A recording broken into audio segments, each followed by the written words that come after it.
Hi, I'm Anthony Originello, CEO of the Chartered Professionals in Human Resources for BC and Yukon. We represent more than 8,000 members, and as the organization dedicated to advancing the HR profession through education, advocacy, awareness, professional development, as well as our recognized and impactful CPHR designation, we are proud to be a sponsor of this show.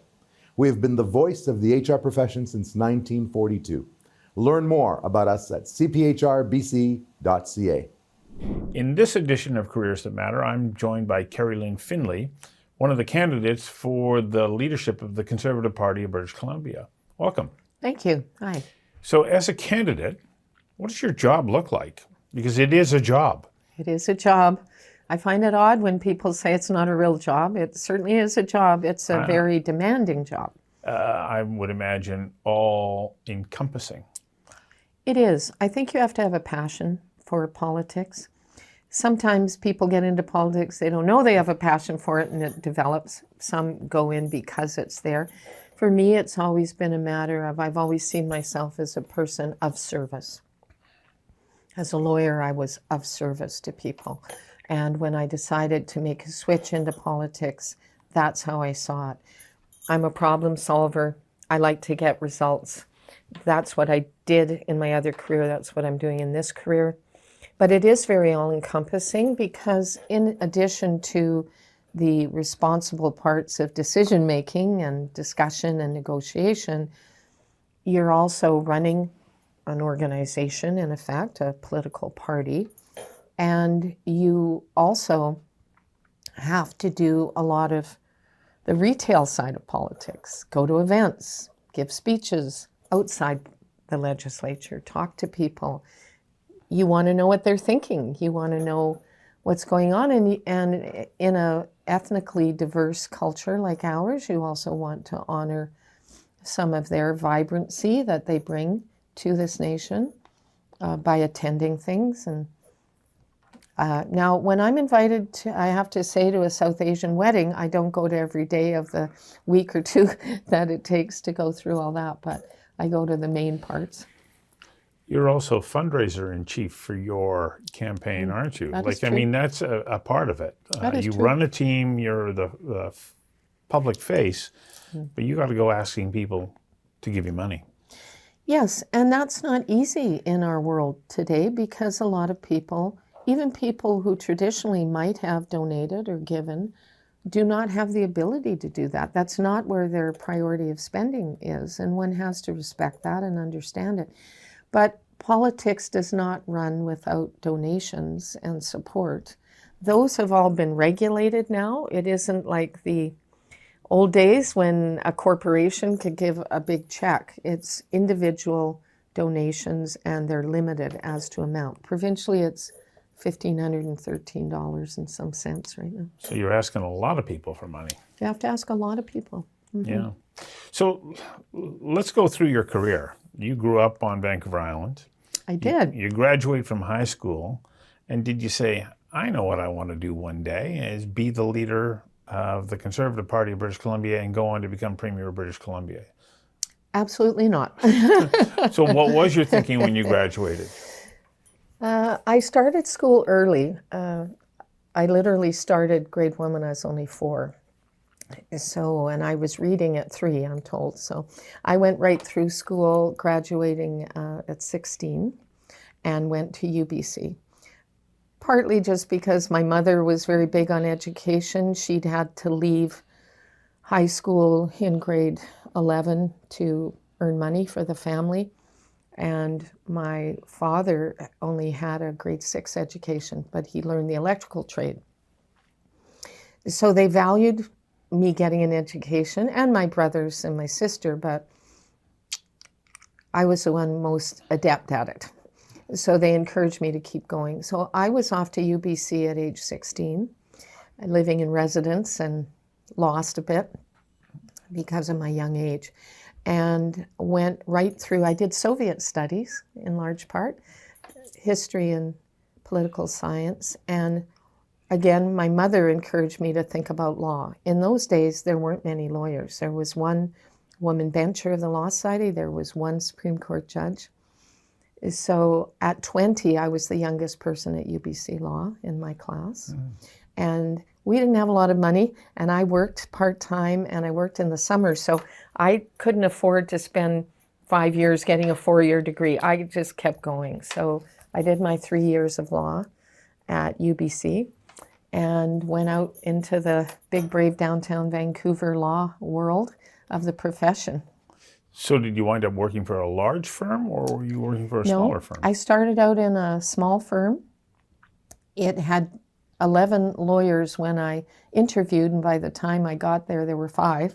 They'd split in half. So it was a small firm, and but what I had in that small firm experience was I did a little bit of everything. It was a general practice, which you don't see much of anymore. And my principal really took me under his wing. He took me to all his trials, to his cases. He gave me work right from the beginning. And we started early and we went all day. I learned a lot, but I also learned from him the business of law, which not everyone gets to learn because you're a self-employed person. And if you don't have the work coming in, you can't pay the bills. And if you don't collect for the services you've performed, you can't pay the bills. So I had a really good early legal education in both the law, substantive law, and the business of law. Wow. How long did you stay with that firm?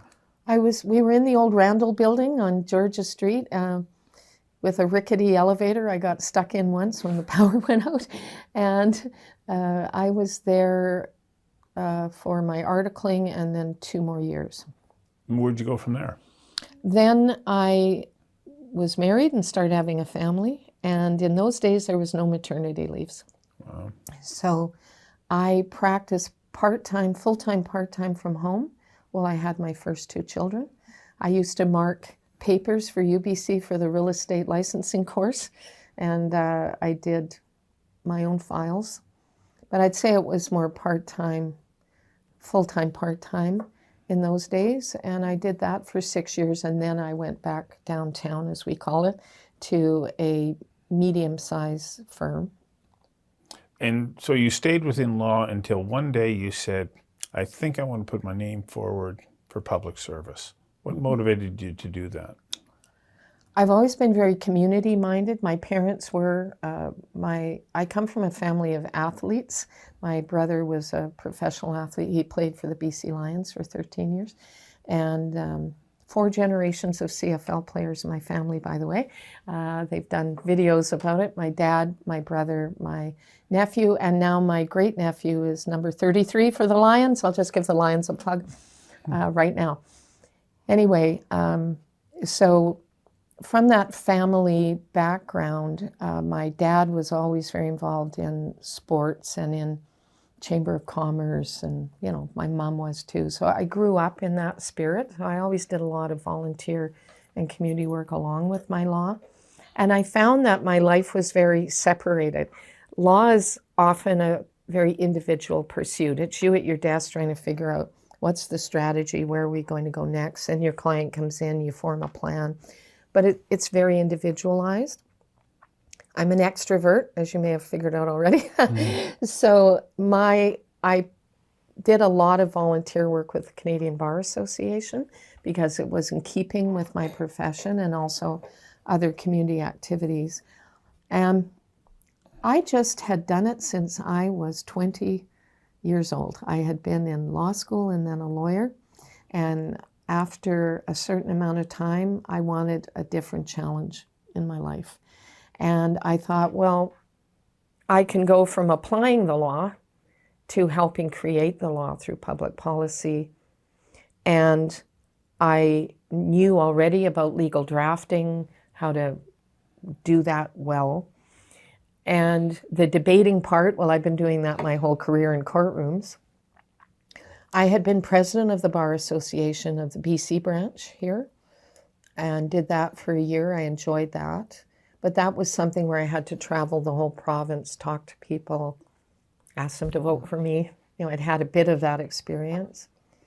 And then the real catalyst when I first ran, because I lost the first time I ran, was the Musqueam dispute, because it was such an all-encompassing community issue.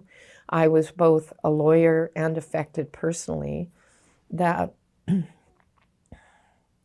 I just had so many people encouraging me to go into public office. If this doesn't work, we need good people in there who care about the community to help change the way things are approached. So that was what was the catalyst in the first place.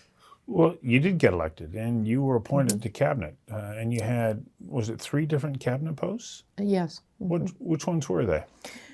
I was elected in 2011 in Delta Richmond East. That doesn't exist anymore, but I was Parliamentary Secretary to Justice, kind of right out of the gate, no doubt because of my legal background. Federally, there's always an Anglophone and a Francophone one. I was the Anglophone, you might have guessed. But my big job was, there was an omnibus justice reform bill that had to be shepherded through the legislature. It took 22 months to do that. And I had to oversee the committee development, the wording of it, presenting it and speaking on it, debating on it in Parliament, getting other colleagues, make sure they had the right points to make on it, etc., leading the votes. And it was very much targeted at repeat violent offenders. And we did that very purposefully. We didn't want to catch or punish some 16-year-old who shoplifted. What we're looking at is repeat and violent offenders. And so we acted accordingly. Then, no doubt, because I was working hard and showed I could deliver, I was appointed by the Prime Minister to be Associate Minister of National Defence, mostly with procurement. Peter MacKay was the Minister of Defence at the time. We worked closely together. It opened a whole new world for me of understanding about our national security, our place in the world, all of which is very relevant today. And then after a stint there, I was appointed the Minister of National Revenue, and I did that for 2.5 years, where I might say we brought in enough money to run this country and get back to a balanced budget with lower tax rates. We took that very seriously. I was on Treasury Board as well. So you're on the board that actually makes the final decision on all government spending. But we had a mandate, and that was, with every new regulation, a minister proposing a new regulation had to lose 2 or 1 of similar value. So nobody brought new spending forward unless they'd really thought it out and prioritized where that should be. The other lens we did it through was small business. What would be the impact of that new regulation on the small businesses that operate in that sector? And we proceeded accordingly. You then wound up in opposition, and one of your jobs along the way was to be opposition party whip. What's that job like? You know, a lot of people say, what's that? What does that mean? The whip is responsible for getting the vote out. Literally whipping the vote is the term that comes from the British Westminster system.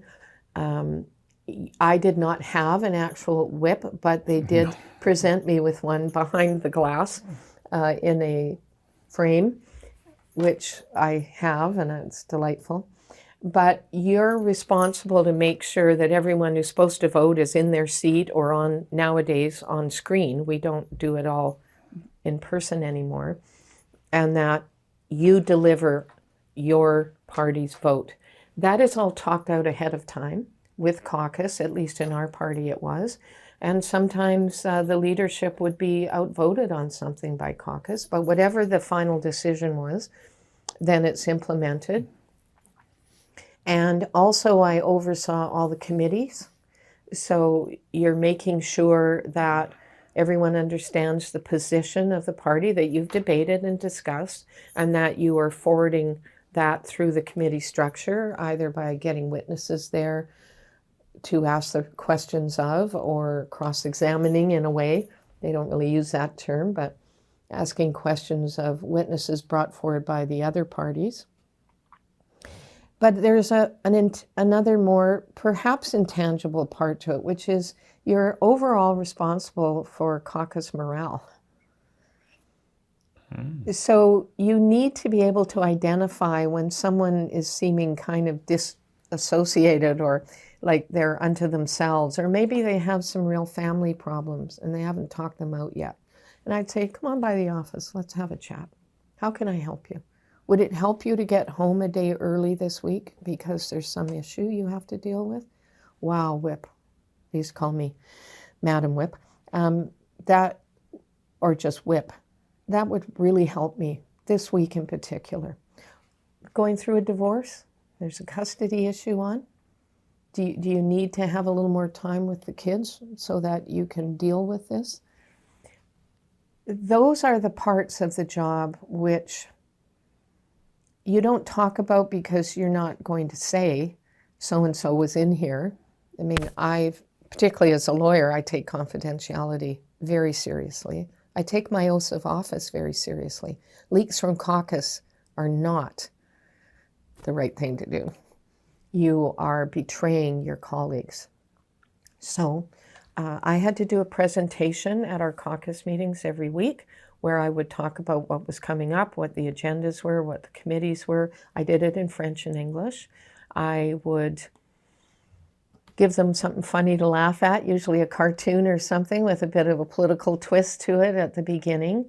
And then I would also say, somebody talked to the press last week about this. That's not on. Now, I usually wouldn't know who it was, and you're not going to spend an inordinate amount of time trying to figure that out. What you're doing is saying, we're a team. Stick together as a team. It is the best way to success. So when you take a look at your career, and you have been successful, what have you learned were important personality characteristics that you possess that were fundamental in you having the career that you've had? I believe really honestly caring about the people you're trying to help is probably the most integral thing, because when I would go into a courtroom, I knew my files. Now, I didn't just do it as an intellectual pursuit, particularly if you're talking about something sensitive like a family law file. I knew my client, I knew the issues. If a judge asked me a question, I didn't have to look at my notes because I cared about the outcome, particularly if children were involved. You really want to care. They've already made their decision to part, but you want to make sure that in the new reality, people are safe and secure, the children are stable. These are things that matter for everyone going forward. So I think I was told that. I was told that by clients. Sometimes they have another lawyer and they have a falling out and they would come to me and say, well, that person never even asked me how I felt about it. Yeah. Well, you can't disassociate the person from the problem solving. And politics is very much the same. I believe people can feel it. If you care and if you're in a crowd and you zero in, like I did just recently in Victoria, where a woman's young son, young I say was 27, died of an opioid overdose. And she's absolutely gutted, as any mother would be. I lost my only sister when she was 27, and I was 12. Those around the age of those young people in Tumbler Ridge who've lost close pals and soccer mates, and it's a blow that you learn to work into the fabric of who you are, but you'd never lose it. So I've had losses and adversity in my life, but I believe that's made me better able to communicate and understand when someone says to me, I lost my boy. It upsets me to talk about it. She was there at a political dinner wanting to be involved in her community, but hurting the whole time, Yeah. Yeah. So you have to care about that. Yeah. And you hear people say, oh, I don't like that person, because when I was talking to him, he was looking over my shoulder to see if someone more important was coming along. In my view, the most important person is the person right in front of you at that time. Give them a moment of time and compassion, and then move on. But you have to be a hard worker too, and I think I've always done that. Well, thank you for giving us a look inside your current job and the jobs that you had that led to now. Thank Thank you. you.